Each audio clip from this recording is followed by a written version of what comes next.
என் உயிரை விட மேலான பாட்டாளி சொந்தங்களே, என் மக்களே, இன்னைக்கு உங்ககிட்ட பேசப் போறேன்.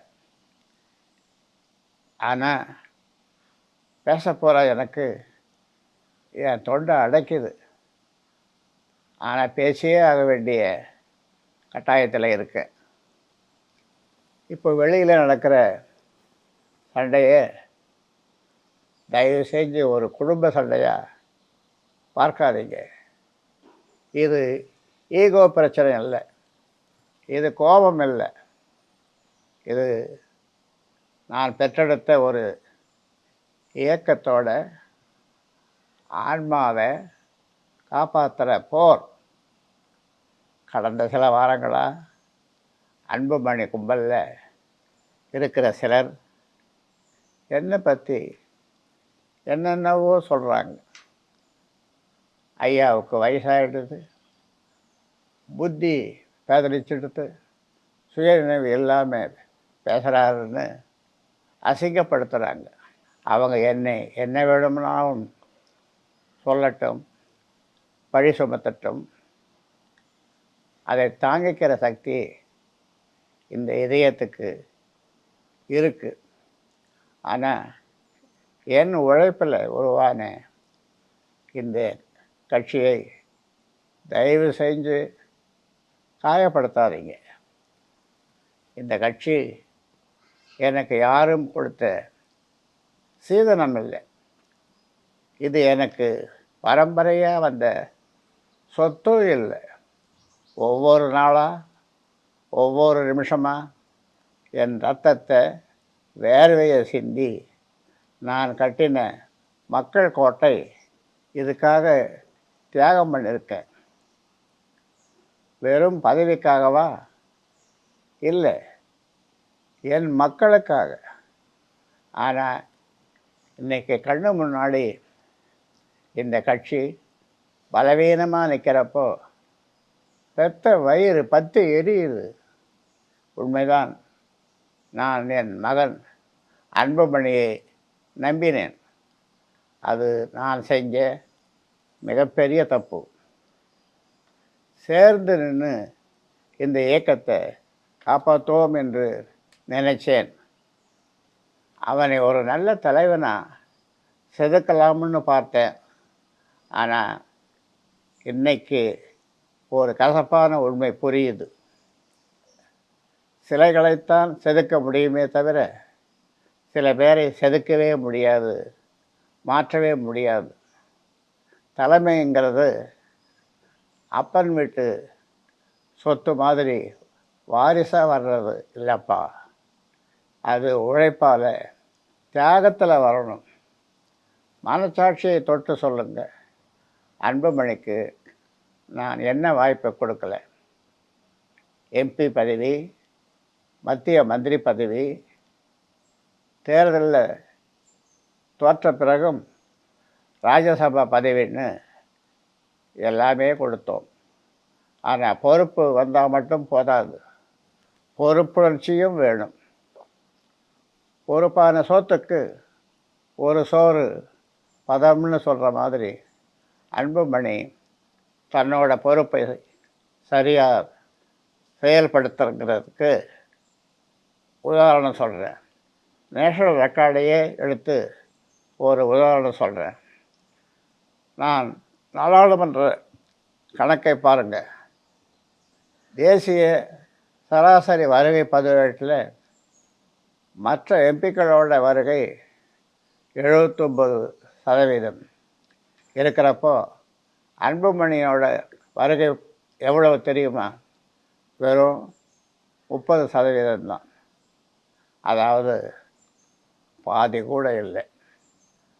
அதே போல் விவாதங்கள் நடைபெறும்போது சராசரியாக 79 விவாதங்களில் ஒரு எம்பி பங்கேற்றிருக்காங்க. ஆனால் அன்புமணி எத்தனை விவாதங்களில் பங்கேற்றிருக்கார் தெரியுமா? வெறும் 7 தான். எனக்கு இதெல்லாம் பார்க்கும்போது மனசு தான் வலிக்குது. அவமானமாக இருக்குது. ஒருத்தரை நம்பி நாம் பொறுப்பு கொடுத்தோம்னா மக்களுக்காக உழைக்கணும். ஆனால் அவர் வீட்டில் உட்கார்ந்து என்ன பண்ணுவார்? எப்படி எம்பி பதவியை வீணடித்தாரோ அதே மாதிரி கட்சியிலேயும் 1008 உதாரணங்கள் இருக்குது. ஒழுங்காக களப்பணி ஆற்றலை, தொண்டர்களை சந்திக்கலை. இதுதான் உழைப்பா? இல்லை, இதுதான் மிதப்பா? ஒரு காலத்தில் 20 எம்எல்ஏக்கள் இந்த கட்சிக்கு இருந்தது. இன்னைக்கு அங்கீகாரத்தை இழந்து நிற்கிறது. ஏன் தெரியுமா? உழைக்க வேண்டிய இடத்துல உரிமை கொண்டாடிட்டு இருந்தோம். என்னை ஏமாத்தினவங்களை நான் மன்னிப்பேன். ஆனால் என்னை நம்பி வந்த லட்சக்கணக்கான தொண்டர்களை ஏமாற்ற நான் விடமாட்டேன். எனக்கு இந்த வயசில் பதவியோ அதிகாரமோ தேவையில்லை. நான் கட்டின இந்த வீட்டை உங்களுக்காக காப்பாற்றவே நான் இப்போ முன்னாடி வந்து நிற்கிறேன். இந்த கட்சியை காப்பாற்ற சில உறவுகளை இழக்கணுமா? ஏற்கனவே நான் அதையெல்லாம் தள்ளிட்டு வந்திருக்கேன். சட்டப்படியும் யோசித்து பாருங்கள்.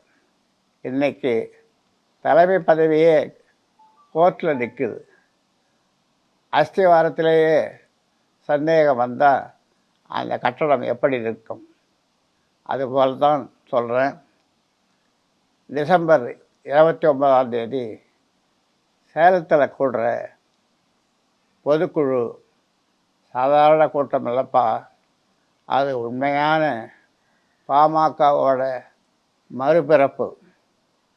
வர தேர்தலில் 25 தொகுதிகளில் வெற்றி பெற்று நம்ம கட்சியோட சின்னத்தை மீட்கணும். நாம் இழந்த கட்சியோட அங்கீகாரத்தை மீட்டெடுக்கணும். இந்த கட்சியை மறுபடியும் மக்களுக்கான கட்சியாக மாற்றுவதற்கான போராட்டம் இது. அன்புமணி பக்கம் இருக்கிற என் தொண்டர்களுக்கு நான் ஒன்று சொல்லிக்கிறேன். தந்திரங்களுக்கு ஏமாந்துடாதீங்க. ஒரே ஒரு கேள்வி உங்கள் மனச்சாட்சிக்கிட்ட கேளுங்க.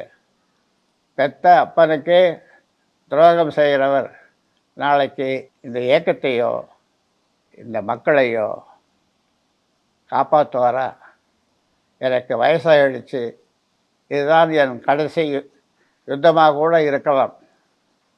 ஆனால் என் உடம்பில் கடைசி மூச்சு இருக்கிற வரைக்கும் உங்களுக்காக போராடுவேன். கோபத்தில் இல்லை, அறத்தோட அன்போட நிற்பேன்.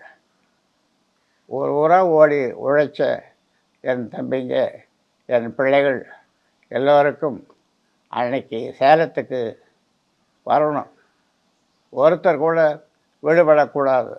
நாம் எல்லோரும் கைகோர்த்தா இந்த ஆலமரம் நிமிர்ந்து நிற்கும். மக்களுக்கான பாமகவை மீண்டும் உருவாக்குவோம். நீங்கள் நல்லா யோசிங்க. உங்கள் மனசாட்சிக்கிட்ட ஒரு முறை பேசுங்க. நம்ம கட்சி ஒரு காலத்தில் எப்படி இருந்த கட்சி, இன்றைக்கி அங்கீகாரமே இல்லை.